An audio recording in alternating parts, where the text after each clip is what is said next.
Oh, hey. Hello there, Drew here, your Queen City cabbie. Just dropped some customers off and had a very interesting customer a few trips ago. So, I'm going to tell you all about that because, well, it's got a fascinating little story if you're a history nut like I am. So, well, taxi-wise, things are pretty quiet.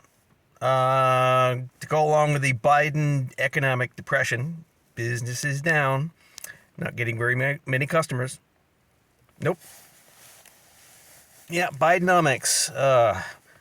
Bailouts for the ultra-rich. Weapons manufacturers.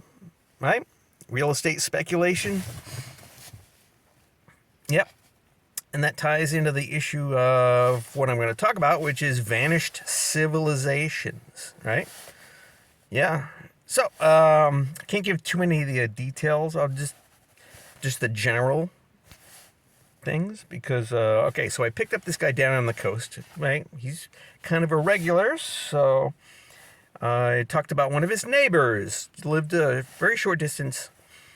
It was this very old guy, and he's found himself because he's got some property, talking down by the coast, which has got a archeological site, right, of what's called the red paint people. Now, if you haven't heard of that, this is pre-Indian in a way.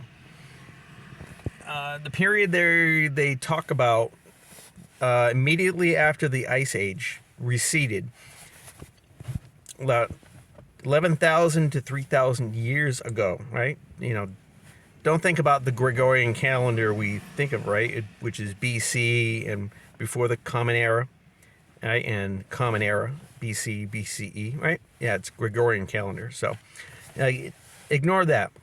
All right, so 10,000 to 3,000 years ago from now, there existed these civilizations that existed on old coastlines that are now under the ocean. Yep. Yeah, because during the last ice age, the oceans were very low, right? Yeah, hundreds of feet lower. So that's the problem, right? These old coastlines are into the ocean. So if you want to find these old relics of past civilizations, you got to go under the ocean.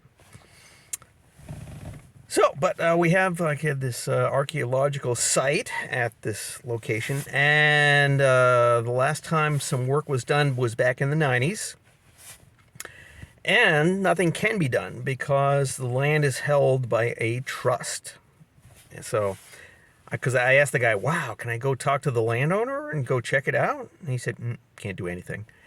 Yeah, the land's owned by a trust, and the kids are more interested in real estate speculation because that's where all the money is, right? Real estate speculation. Because the New Bangor Daily News, right? It's right there on the front page. Basically, the young kids are fucked. The young people are screwed royally because they can't afford anything. Yeah, real estate prices are, off the charts.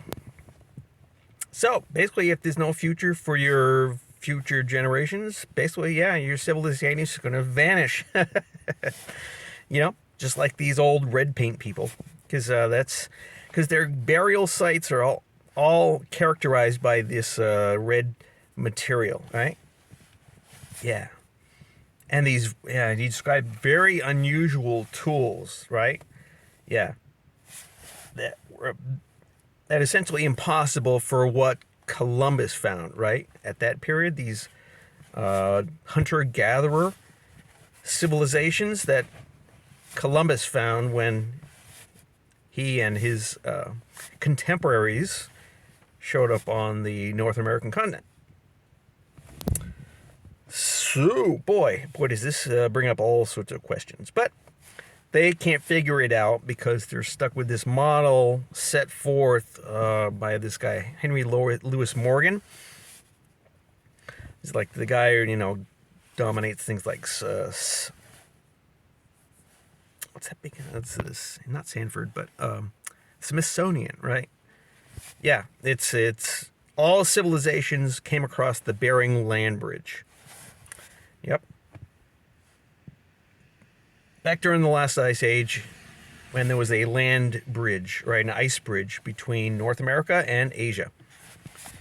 So yeah, that's kind of like the dominant theory. It's a theory, but it's the dominant one because it goes along with the eugenics movement of the early 20th century.